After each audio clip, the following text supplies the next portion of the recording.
Söyle kardeş. Yasin ne yaptın? Bir şeyler bulabildin mi? Kardeş durum biraz sıkıntılı ya. Ne oldu lan? Bu senin gönderdiğin fotoğrafı ve okulu araştırdık. Ee? Vaziyet şu. Bu okulda bir tane profesör var. Bu adam radikallere kimyasal silah yapmakla suçlanmış daha önce bir iki sefer. Ha yavrum ha. Bir de başımıza şimdi kimyasal silah çıkart, tamam? Oğlum bir dur dinle ya. Sonra adam Suriye'den kaçmış. Adını sanını da değiştirmiş. Nerede? Türkiye'de sanırım. Allah kahretmesin. Çolak ne alaka? Bir sipariş aldı galiba. Dayıoğlu, bu adamı bulman lazım biliyorsun değil mi? Bunlar iyice şaşırmaya başladı. Sen gelebilecek misin buraya? Burası biraz karışık ama geleceğim. Ben şimdi Yusuf'un yanına gidiyorum. Belki ondan bir şey öğrenirim. Adını, sanını. Tamam. Güzel kardeşim, bu çolak yine bir haltlar peşinde. Ama bu sefer durum bayağı tehlikeli gözüküyor. Çünkü kimyasal silah peşinde. Masum insanları öldürmenin derdinde. Musul Üniversitesi'nde bir profesör varmış. Buraya kaçmış adam.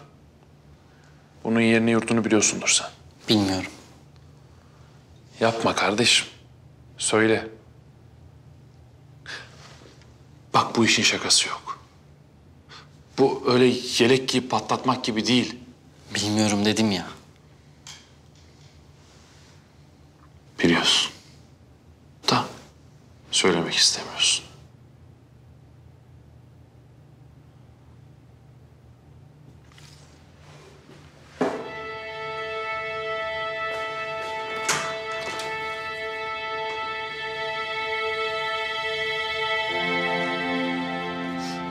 Ana.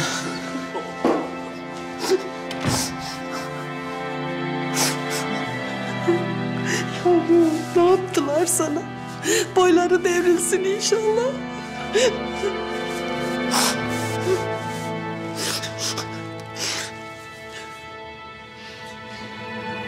yaptılar sana kuzum? Ne yaptılar? Anacığım, sen bize biraz müsaade eder misin?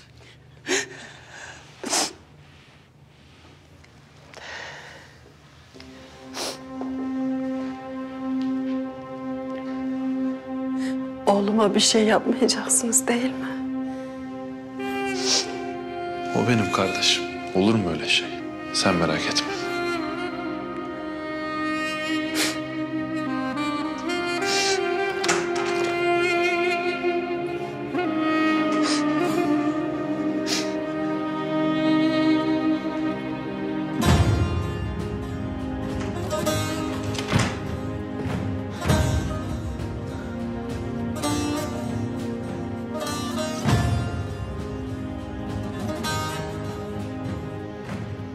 Yüzüme bak Yusuf.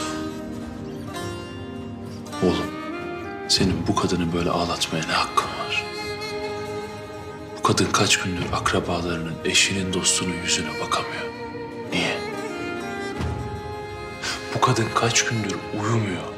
Niye?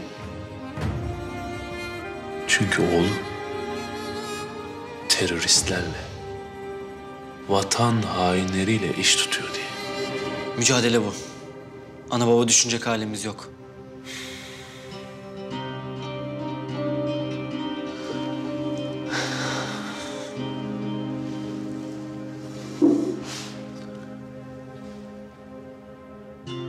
Neyin mücadelesi bu Yusuf? Oğlum takılmışsın Çolak denen adamın peşine. Ya bu adam uyuşturucu satıyor, uyuşturucu. Biliyor musun? Örgüte para lazım. He.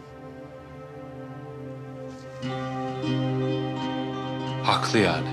Bu mu onurlu mücadele?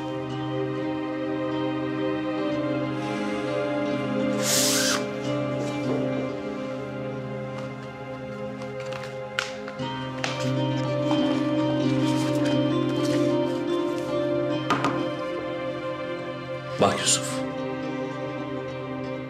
Yusuf bak. Bak. Bu fotoğraflar geçen ay çekildi. Hepsi gerçek. kimyasal silah saldırısından. Bak Yusuf bak. Bak bu çocuk 3 yaşında Yusuf. 3 yaşında. Nasıl da acı çekiyor. Bu mu onurlu mücadele? Ya şu kadınlara baksana.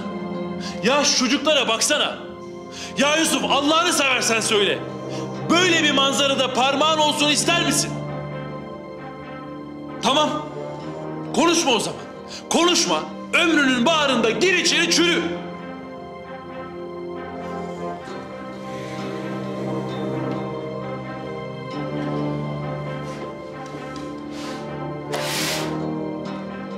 Bak kardeşim. Sen bana yardım et. Ben sana. Ya gözü yaşlı anacığın dışarıda bekliyor. Anacığını görürsün. Öpersin. Koklarsın. Savcıya da söylerim. Yusuf bana yardım etti derim. Muhbir mi olacağım? Cani mi olacaksın? Ya Yusuf, baksana şu fotoğraflara. Ya bir baksana şu hayvanlığa bak. Şu rezilliğe bak, şu katilliğe bak.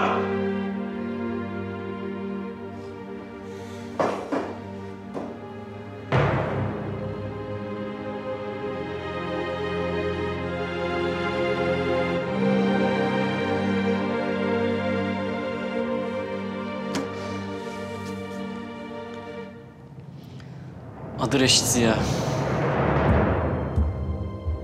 Aynı zamanda işkenceci. Bu konuda da uzmandır. Konuşturamadığı adam yok.